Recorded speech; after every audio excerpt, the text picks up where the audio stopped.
Hi everyone. So last week బొబ్బట్లు చేస్తే biscuit అయింది కాబట్టి ఈ వీక్ బొబ్బట్లు చేయకూడదని అనుకుంటున్నాను. బొబ్బట్లు లేకపోతే ఏంటి పూర్ణం బూరెలు చేద్దామని అనుకుంటున్నాను. సో దానికోసం ఫస్ట్ ఏం తీసుకోవాలి అంటే పెరుగు తీసుకుందాం, ఒక 2 స్పూన్స్.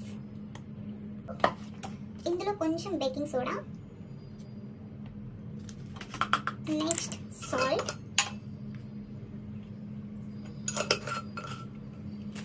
ఈ 3 తీసుకున్న తర్వాత దీన్ని బాగా మిక్స్ చేసుకోవాలి. ఇలా బబుల్స్ ఫామ్ అవ్వాలి.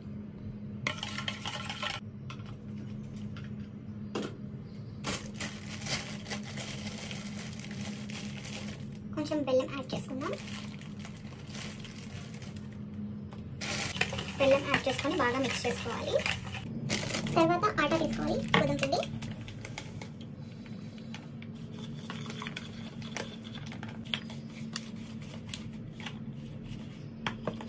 ఆటా వేసుకున్న తర్వాత కొంచెం కొంచెం వాటర్ వేస్తూ దీన్ని మిక్స్ చేసుకుందాం.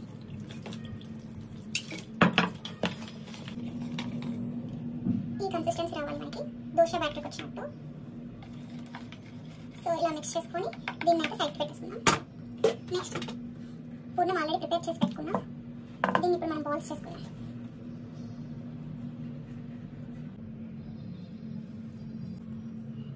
ఈసారి నాకు ఎందుకు బూరెలు బాగా వస్తాయి అనిపిస్తుంది, కానీ చూడాలి లాస్ట్ వరకు. మనం పూర్ణం బాల్స్ అయితే రెడీ అయిపోయాయి. సో నెక్స్ట్ వీటిని ఈ పిండిలో డిప్ చేసి వేసేయమే. ప్యాన్ పెట్టేసుకున్నాం, ఆయిల్ వేసుకున్నాం. ఇవి ఎంత అందంగా వచ్చాయి, నా బూరెలు కూడా అంతే అందంగా రావాలి. ఈ బూరెలు బాగా వస్తున్నాయి, మీరు కూడా ట్రై చేయండి ఈ వీడియో చూసి. ఆయిల్ ఇంకొంచెం అయితే హీట్ అవుతుంది అప్పటి వరకు. సో ఇలా స్పూన్తో డిప్ చేసుకుందాం ఒక్కొక్కదాన్ని. డిప్ చేసి దీన్ని ఇప్పుడు ఆయిల్ వేసేస్తాం.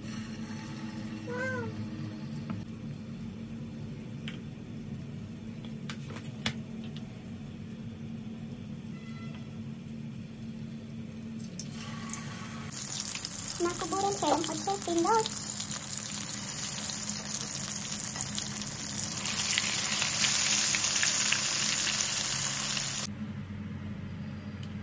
ఫైనలీ పూర్ణం బూరెలు అయితే రెడీ అయిపోయాయి. బొబ్బట్లా కాకుండా బూరెలు అయితే బాగానే వచ్చాయి. ఇంకా లేట్ చేయకుండా టేస్ట్ అయితే చేసేద్దాం.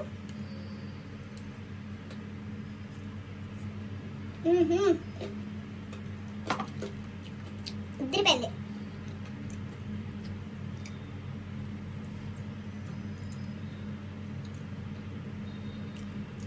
సో ఈ వీడియో చూసి అయితే మీరు కూడా బూరెలు ట్రై చేయొచ్చు.